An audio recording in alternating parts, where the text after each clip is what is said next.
When people are at a low point, they often shut themselves in at home. They feel it's the easiest and safest thing to do, lying in bed scrolling through their phones, watching short videos, not going out all day, thinking they're resting and recuperating. But after a while, they realize this kind of rest actually makes them more tired.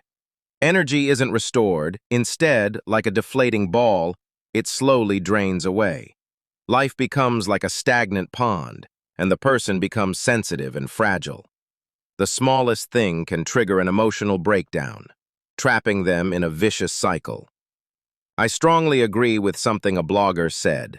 In good times, you can be carefree, but in tough times, you need to take even better care of yourself.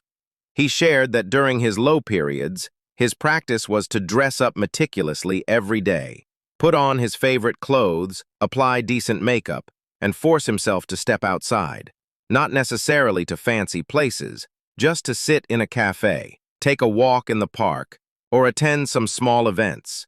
The key is to keep yourself in a state of flow. Breathe fresh air, feel the pulse of the city, and see how others are striving to live their lives. This approach is truly wise.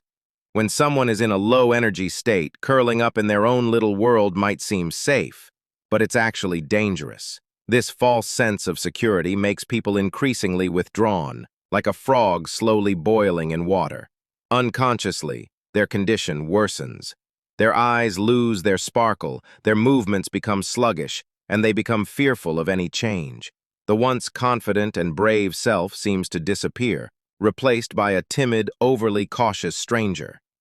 Actually, the key to breaking free from this predicament is to shatter this state of stagnation.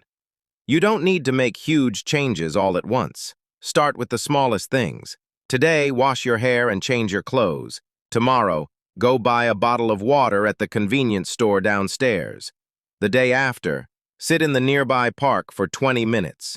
These tiny actions might seem simple, but for someone low in spirits, each one requires immense courage. Because at this point, the brain weaves all sorts of scary stories. It's dangerous outside. People will laugh at me. I'll definitely mess up.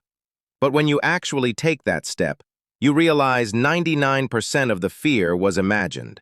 The outside world has a miraculous healing power. The warmth of sunlight on your face, the touch of a breeze through your hair, the calls of street vendors, the joyful laughter of children after school. These vibrant scenes of life are like potent medicine, slowly melting the inner icicles. Seeing so many people living earnestly can't help but be contagious. Maybe you'll still feel tired at first, but gradually, the dormant energy within you will be awakened, like a spring seed starting to sprout when it finds the right temperature. Most importantly, every brave experience of stepping out reshapes our perception of ourselves.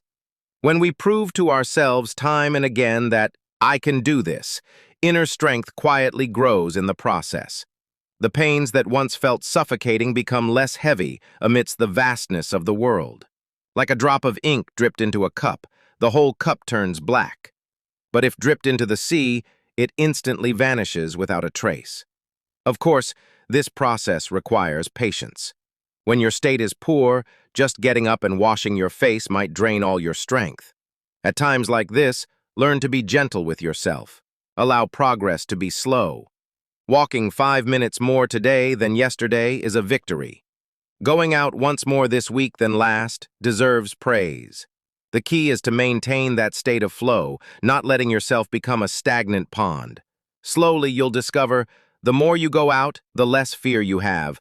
The bigger the world you contact, the smaller your worries become. The things that once caused anxiety, viewed from a broader perspective, aren't actually as scary as imagined. And every ounce of courage accumulated in this process becomes capital for facing future difficulties. So, the lower your energy feels, the more you need to create opportunities for flow. No need to deliberately seek profound meaning. Simply get your body moving. Let your eyes see new views. Let your ears hear different sounds. Life is like a river. Only by keeping flowing can it avoid becoming foul.